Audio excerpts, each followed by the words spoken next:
प्रिय श्रोताओं, गणपति बप्पा के स्वागत के दिन से लेकर आज तक हर घर में उल्लास, भक्तिभाव और मंगलमय वातावरण रहा है, क्योंकि गणपति बप्पा जब आते हैं तो वे अपने साथ सुख, सौभाग्य, सिद्धि और बुद्धि लेकर आते हैं और जब विदा होते हैं तो हमारे जीवन के सारे दुख, विघ्न और कलेशों को अपने साथ ले जाते हैं।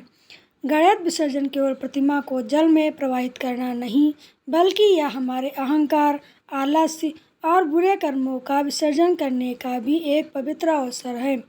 बप्पा को विदाई देते हुए हम प्रार्थना करते हैं कि उनका आशीर्वाद सदा हमारे जीवन, धन और परिवार में बना रहे और हर नए कार्य की शुरुआत उन्हीं के स्मरण से हो।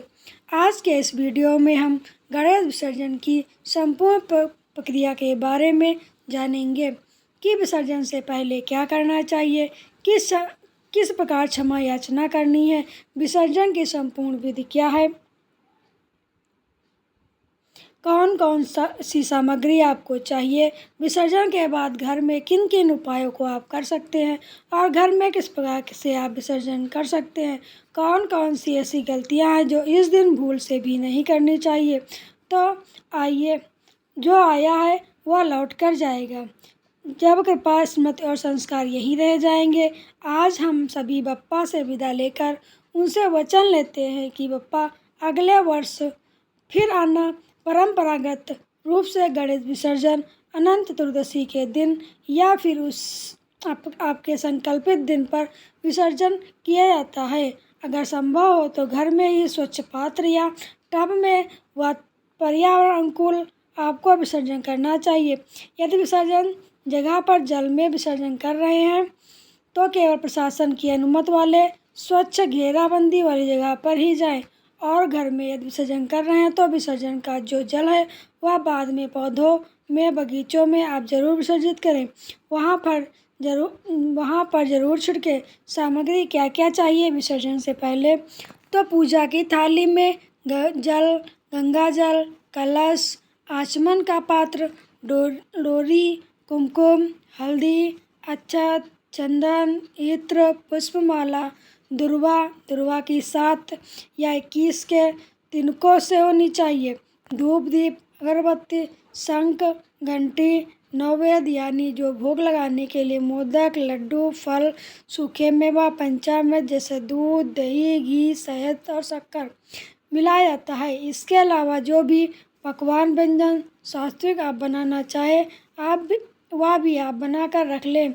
नारियल, पान, सुपारी, लौंग, इलायची, नया पीला वस्त्र, लाल वस्त्र, उसकी छोटी पट्टी जो होती है वो आप अर्पित कर सकते हैं। नहीं तो जनेऊ या कलावा वस्त्र के रूप में मौली आप अर्पित कर सकते हैं।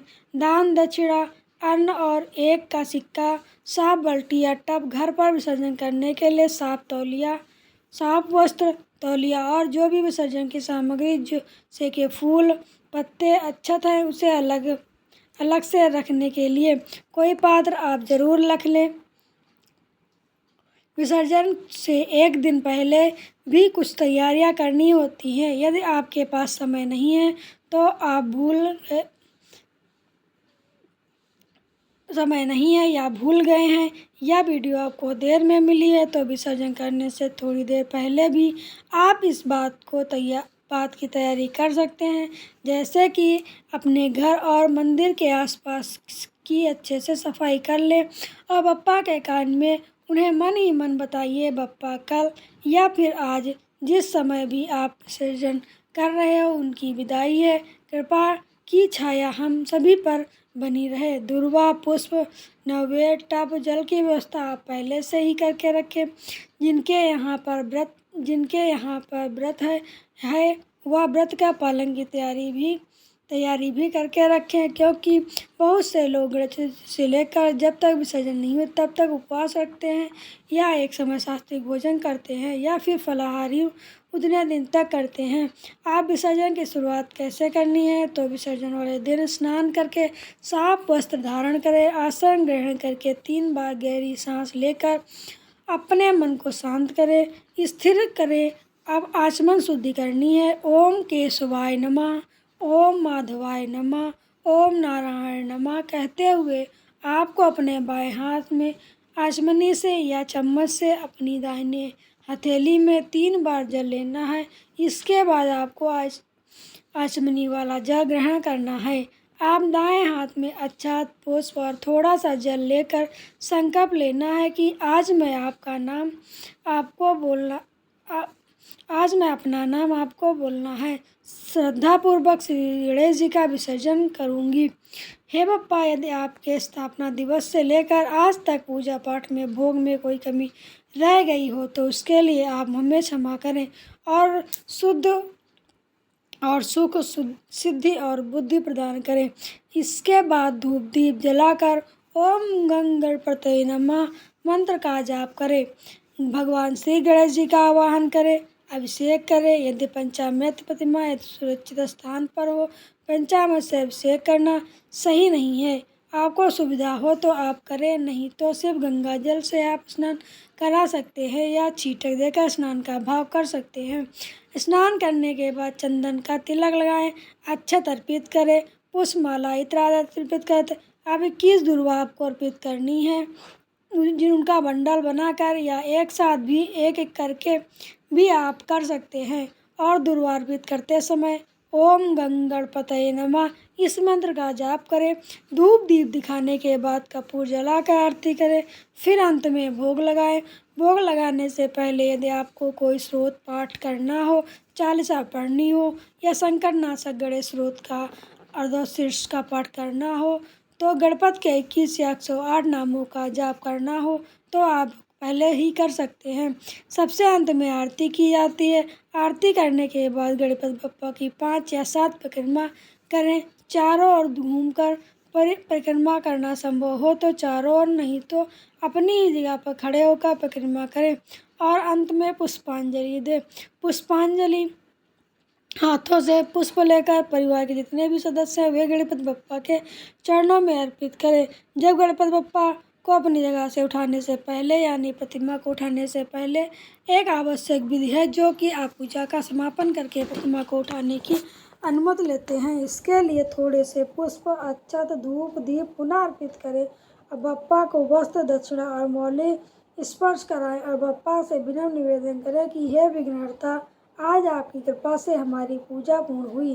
अब आपकी प्रतिमा को विसर्जन करने की अनुमति दें और आप अपनी कृपा से हमारे हृदय गृह में हमेशा विराजित रहें। इसके बाद प्रतिमा उठाई जा सकती है। प्रतिमा को कभी भी एक हाथ से नहीं हिलाना चाहिए, दोनों हाथ से स्थिर मन से और पैरों को या नीचे से जो भी आधार है चौकी आदि को सहायता से उठाना चाहिए। हाथ से हाथ जोड़कर बोले हे गणनायक वक्रकुंड करुणामय बप्पा, वाणी मन क्रम से हमें जो भी भूल हुई है उसके लिए क्षमा कीजिए। जो अहम, आलस और विकार है उन्हीं का आप विसर्जन हो रहा है।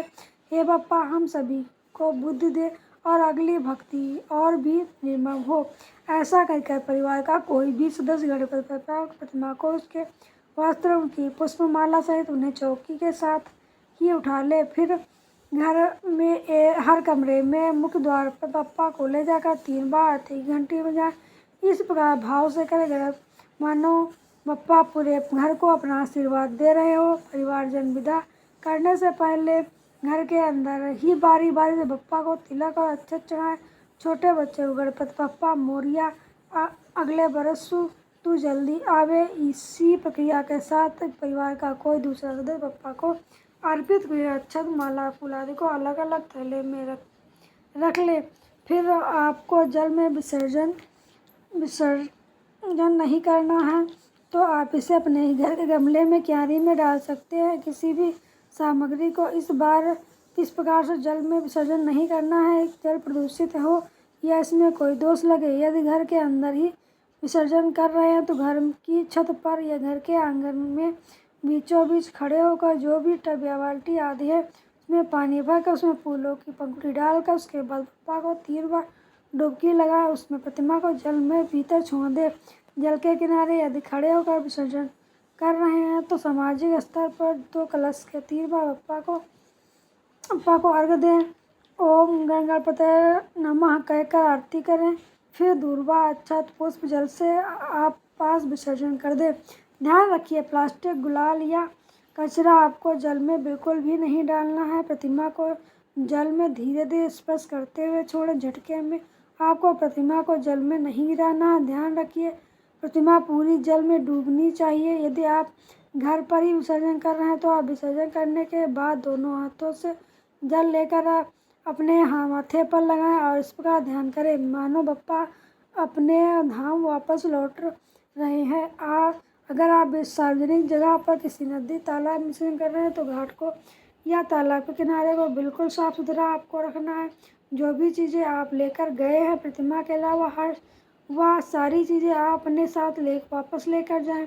आसपास गंदगी बिल्कुल भी ना फैलाएं। यदि आपको विसर्जन किया है तो प्रतिमा जल में घुल नहीं जब तक प्रतिमा जल में घुल नहीं जाती, पूरी तरह से नहीं जाती, तब तक उस टब को या बाल्टी को ही ऐसे ही रहने दें।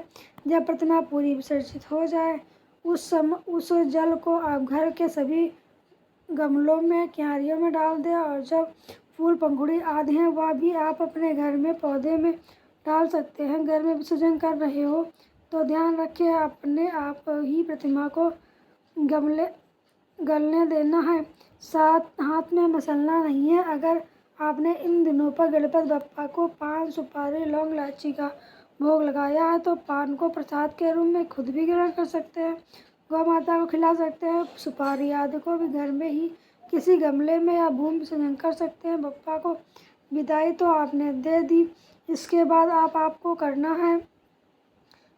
आपको जो करना है उसे ध्यान से सुनिए। बप्पा को आपने जो भी भोग लगाया है उसे सभी लोगों में प्रसाद में बांटे, स्वयं भी ग्रहण करें। परिवार और आसपास में प्रसाद बांटना बहुत पुण्यदायी माना जाता है। बच्चों को भी प्रसाद खिलाएं, उन्हें बताएं कि बप्पा का आशीर्वाद है। यदि अपने गणेश चतुर्थी से लेकर अनंत चतुर्दशी तक या फिर जब तक आप भगवान गणेश जी को अपने घर में स्थापित रखे हुए हैं, जिस दिन आपने विसर्जन करना है उस दिन तक यदि आपने व्रत रखा है तो विसर्जन करने के बाद सात्विक भोजन से पारण आप कर सकते हैं, लेकिन उससे पहले भगवान गणेश जी को जो मंदिर में गणपति बप्पा विराजित है उन्हें भोग लगाएं। उसके बाद परिवार के साथ आप भोग ग्रहण करें। विसर्जन करने के बाद कुछ अन्न, वस्त्र, मीठे का दान करना अत्यंत शुभ होता है।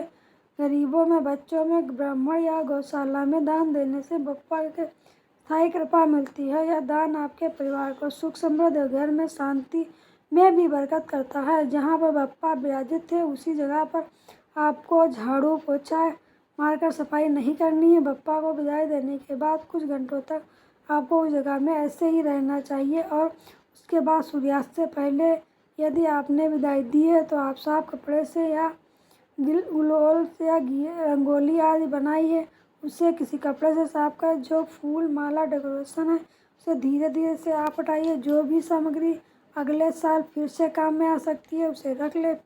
जो विसर्जन करना हो भूमि विसर्जन उसे विसर्जन के लिए रख ले। विसर्जन करने के बाद परिवार का हर सदस्य आपकी कोई एक बुरी आदत या दोष छोड़ने का भी संकल्प ले सकते हैं। यदि आपने अनंत चतुर्दशी पहले ही बप्पा की विदाई दी है तो जिस जगह पर आपने उन्हें अभी तक स्थापित किए हुए थे उस जगह पर हर दिन सुबह और शाम प्रणाम करके 21 बार ओम नमः गणपतये नमः का जाप करना चाहिए। इसके बाद आप उस स्थान पर जिस तरह से भी उपयोग करते आए हैं कर सकते हैं। आज की वीडियो। यदि आप विसर्जन मुहूर्त के बारे में जानना चाहते हैं तो चतुर्दशी के और गणेश की स्थापना के विसर्जन की वीडियो हमारे चैनल में पहले से ही अपलोड है, जिसमें सभी पूजा, शुभ मुहूर्त, स्थापना मुहूर्त और सभी विसर्जन मुहूर्त के बारे में बताया गया है। अगर आपको मेरी वीडियो अच्छी लगी हो तो वीडियो को लाइक और चैनल को सब्सक्राइब अवश्य करें।